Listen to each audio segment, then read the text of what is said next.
3.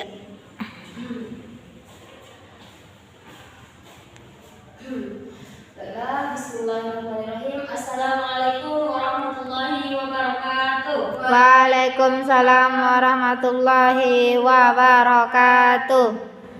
Apa kabar anak ibu semuanya? Baik, Bu. Siapa yang tidak hadir pada hari ini? Juliana, Bu. Kemana Juliana? Sakit, Bu. Kita doakan semoga Juliana cepat sembuh agar dapat belajar kembali bersama kita ya. Iya, Bu. Sebelum kita mulai, kepada Rani coba pimpin doa terlebih dahulu. Sebelum kita belajar, marilah kita berdoa. Berdoa mulai. Amin. Semoga pembelajaran kita dari awal sampai akhir berjalan dengan lancar ya. Amin. Nah, sebelum kita masuk menjadi kita pada hari ini, Nenek Ibu masih ingat pelajaran kita pada minggu kemarin. Siapa masih ingat? Tentang apa? Tentang mutlak dan muqayyad, Bu. Ya, yaitu tentang mutlak dan Muqayyad. Sudah paham materi tentang mutlak dan muqayyad? Insyaallah, Bu. Baik, karena Nenek Ibu sudah paham materi kita yang sebelumnya, masuklah kita materi yang selanjutnya itu tentang ketentuan halal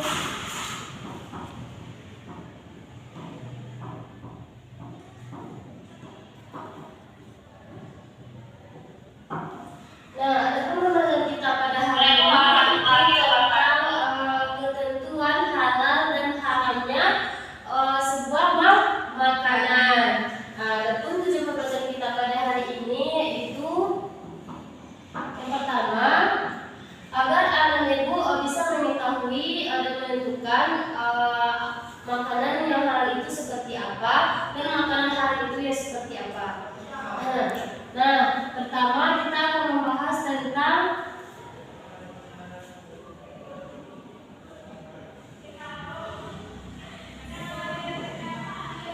makanan yang halal. Nah, anak ibu pasti sudah mengetahui apa-apa saja makanan yang halal kan? Sudah, Bu. Coba sebutkan contoh makanan yang halal bagi anak ibu. Coba sebutkan.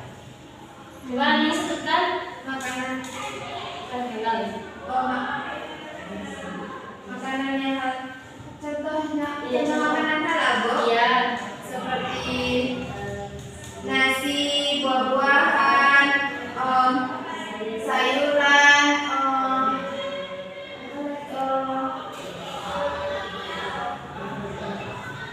hewan seperti sapi, ayam, kambing dan sebagainya, Bu. Tepuk tangan untuk Anil.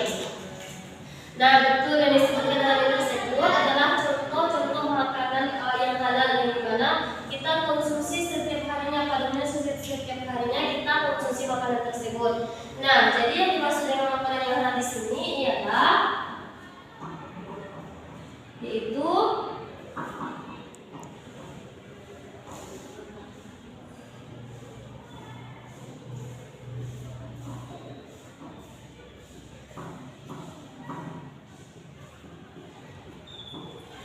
jadi yang dimaksud dengan makanan halal tersebut adalah di mana makanan yang tersebut yang diperbolehkan untuk dikonsumsi berdasarkan nas Al-Qur'an dan hadis Rasulullah. Di mana pada dasarnya semua makanan tersebut merupakan makanan yang halal. Namun ada sebab akibatnya nanti akan menjadi makanan tersebut menjadi makanan yang haram. Adapun yang menjelaskan ayat yang tadi menjelaskan tentang makanan halal ini terdapat dalam Quran surah Al-Baqarah ayat 168.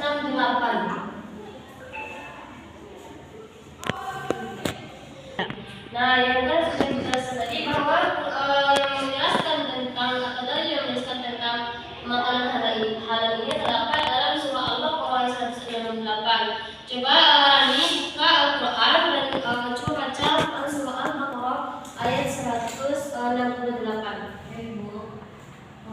Bismillahirrahmanirrahim. Ya ayyuhan nasu kulu mimma fil ardi halalan thayyiban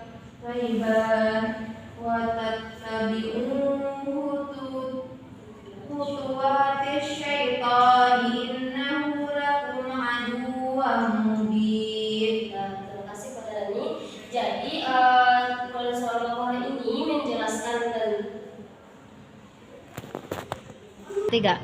Nah, dari ayat yang dijelaskan tadi, di mana arti dari ayat itu dalam surah Al-Baqarah ayat 168 ini ialah hai sekalian manusia, makanlah makanan yang halal lagi yang baik yang terdapat pada bumi, dan janganlah kamu mengikuti langkah-langkah syaitan, karena syaitan tersebut merupakan musuh yang nyata bagimu.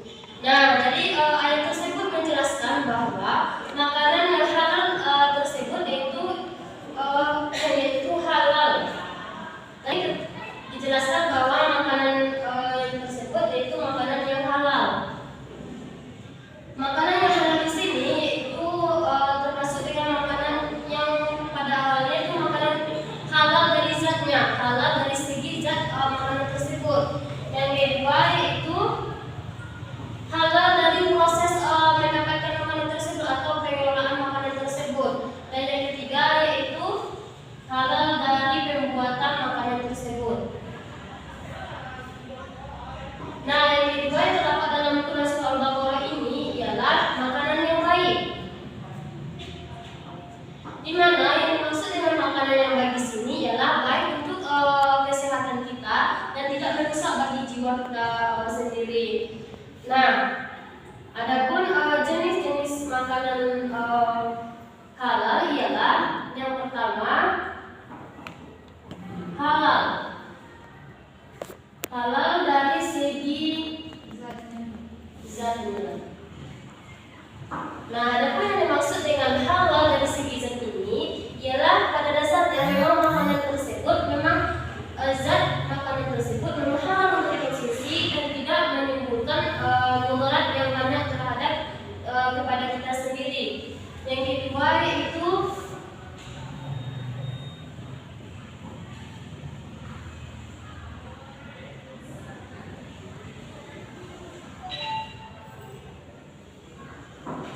nah, seperti yang dijelaskan dalam surah Al-Baqarah tadi, bahwa jenis-jenis makanan yang halal tersebut ialah di mana makanan yang halal itu memang dalam proses mendapatkan atau mengelola makanan tersebut memang dengan cara yang baik dan yang halal, dan makanan tersebut tidak menimbulkan mudarat bagi kita. Sebenarnya yaitu makanan yang baik. Nah, seperti yang Ibu jelaskan tadi, bahwa makanan yang baik itu ialah makanan yang kita konsumsi setiap hari, yaitu makanan yang tidak merusak kepada kita dan tidak merusak kepada kesehatan kita. Seperti kita tidak boleh memakan makanan yang bisa merusak bagi kesehatan kita, seperti makanan-makanan yang berlemak yang berlebihan untuk kita. Nah, adapun manfaat dari makanan halal ini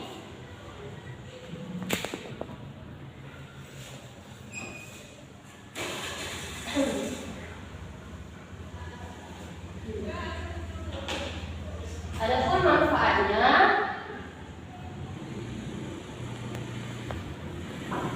yang pertama yaitu tentunya kita akan mendapatkan pahala dan ridho dari Allah Subhanahu wa Ta'ala. Yang kedua Menumbuhkan akhlakul karimah, Bu.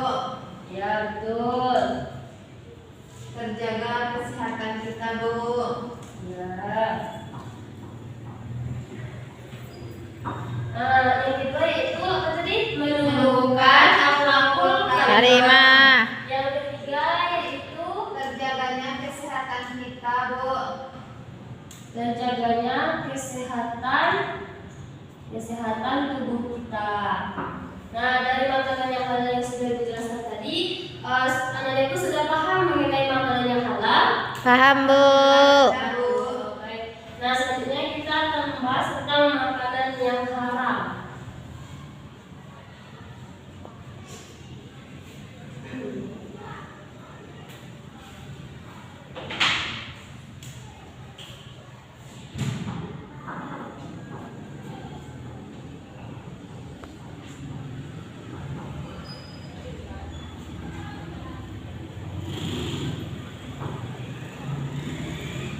Nah, tentunya anak itu sudah mengetahui kan makanan apa yang dimaksud dengan makanan haram tersebut. Sudah makanan yang tidak diperbolehkan oleh syariat Islam, Bu. Ya betul sekali untuk ini. Nah, jadi yang dimaksud dengan makanan yang haram itu ialah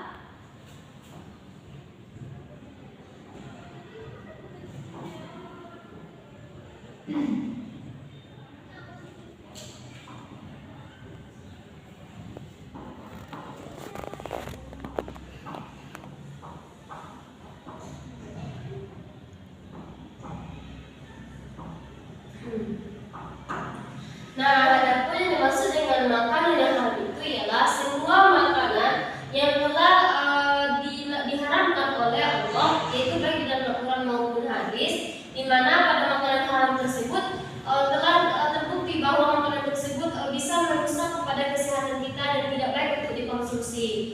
Nah, adapun jenis-jenis makanan yang haram ialah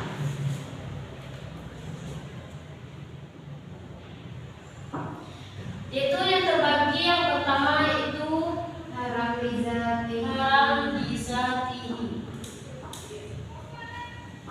Yang dimaksud dengan haram bizatihi ini ialah yaitu memang haram dari zatnya sendiri.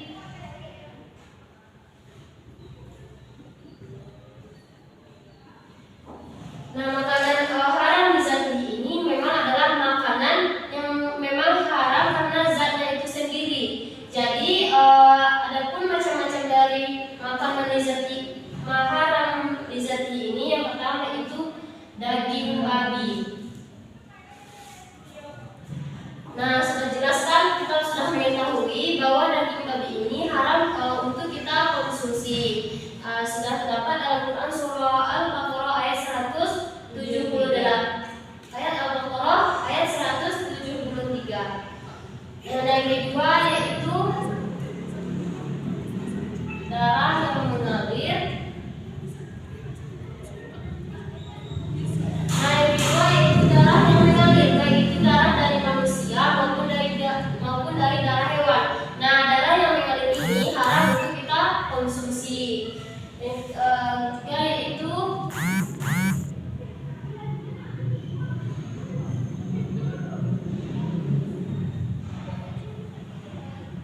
Yang ketiga yaitu bangkai, di mana bangkai tersebut karena binatang tersebut mati karena dicekik, mati karena dipukul, mati karena disembelih karena tanpa mengucapkan basmalah atau kalimat-kalimat Allah.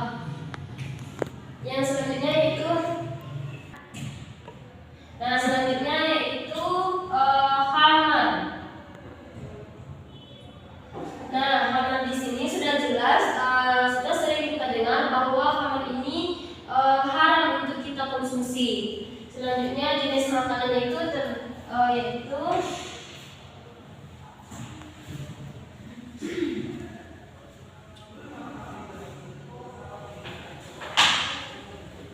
jenis yang kedua yaitu haram dighairi.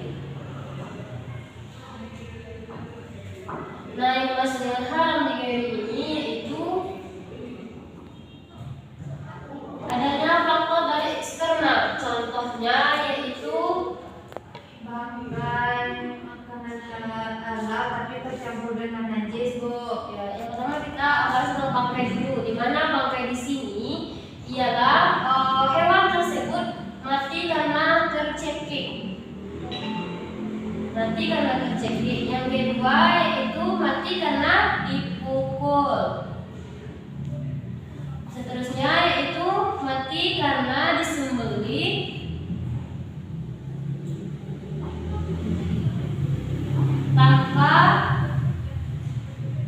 tanpa menyebutkan basmalah. Yang kedua yaitu makanan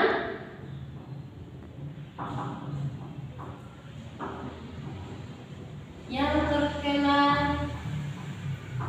najis. Nah, di sini makanan dari faktor eksternalnya diharamkan bahwa karena makanan tersebut sudah terkena najis. Nah, kalau sudah terkena najis, kita diharamkan untuk memakannya agar tidak terdapat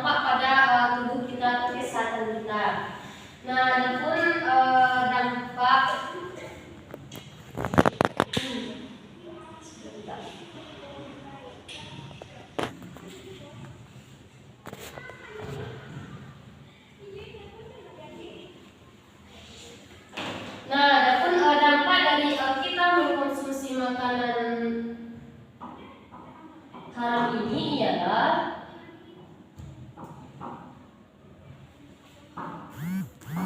Yang pertama, Amal ibadah kita tidak diterima oleh Allah SWT, Bu. ya betul. Bisa merusak jiwa, merusak kesehatan kita.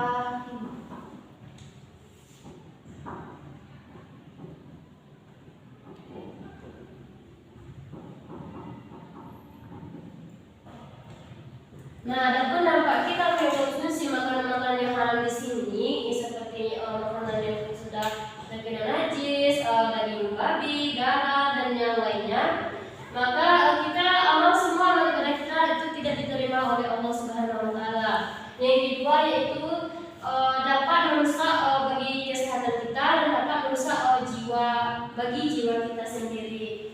Nah, semua dari ketentuan makanan halal dan haram ini kita dapat menentukan bagaimana cara kita atau adat-adat kita dalam melaksanakan makan dan minum. Yang pertama tentunya anak ibu harus berniat untuk makan terlebih dahulu, karena kalau kita tidak berniat untuk makan maka Makanan itu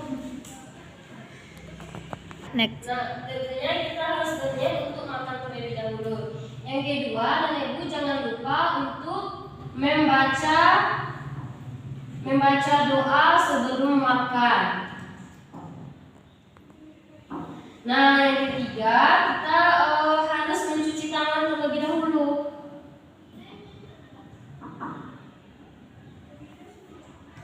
Nah, setelah kita mencuci tangan, baru kita memulai makan.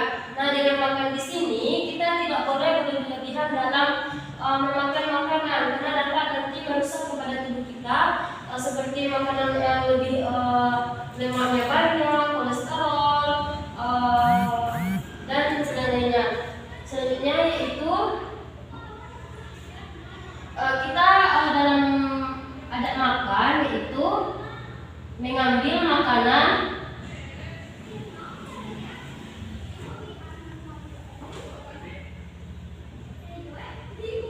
hendaknya ibu kalau sedang makan bersama keluarga misalnya atau teman-teman, dan ibu harus mengambil makanan yang terdekat dengan kita terlebih dahulu. Jangan kita menjangkau yang jauh dari kita, nanti akan merasa apa itu? Nah, nanti orang lain akan merasa terganggu dengan kita. Jadi sebaiknya kita mengambil makanan-makanan yang terdekat dengan kita terlebih dahulu. Nah, selanjutnya di dalam melaksanakan kita sedang makan, alangkah baiknya ibu menghindari dengan berbicara dalam Ketika makan, Bu. ketika makan. Nah, kita tidak boleh berbicara dengan teman ataupun dengan yang lainnya dalam ketika kita makan. Nah, yang terakhir yaitu setelah kita makan, anak ibu membaca doa setelah makan. Nah, dengan itu nanti semua makanan yang kita konsumsi tersebut akan menjadi sumber energi bagi kita, sumber energi bagi tubuh kita. Nah, dari penjelasan dari dari makanan halal, makanan haram, ada makan, ada yang mau ditanyakan oleh ibu? tidak, Bu. Sudah paham dari kita? Insya Allah. Alhamdulillah. Nah, karena anak ibu sudah paham dari kita pada hari ini tentang makanan halal dan haram, jadi dapat ibu simpulkan bahwa makanan halal tersebut adalah makanan yang diperbolehkan untuk konsumsi menurut Al-Quran dan hadis. Dan pada dasarnya makanan tersebut halal dikonsumsi seperti tumbuhan, sayur-sayuran, buah-buahan, binatang ternak dan lainnya. Namun akan menjadi haram karena sebab akibat, dan ada nas yang melarang kita untuk memakan makanan tersebut. Nah, dari penjelasan itu tadi, ibu harap anak ibu bisa memahami pembelajaran kita pada hari ini dan bisa menerapkannya dalam kehidupan sehari-hari. Bisa dimengerti dari ibu? Insya Allah, Bu. Baiklah, mungkin sekian pembelajaran kita pada hari ini. Sebelumnya, mari kita sama-sama membacakan hamdalah. Alhamdulillahirabbil alamin. Mungkin sekian sekian jawaban kita pada hari ini. Mohon maaf Ibu jika ada salah dalam penyampaian. Ibu akhiri dengan wabillahi taufiq wal hidayah. Wassalamualaikum warahmatullahi wabarakatuh. Waalaikumsalam warahmatullahi wabarakatuh.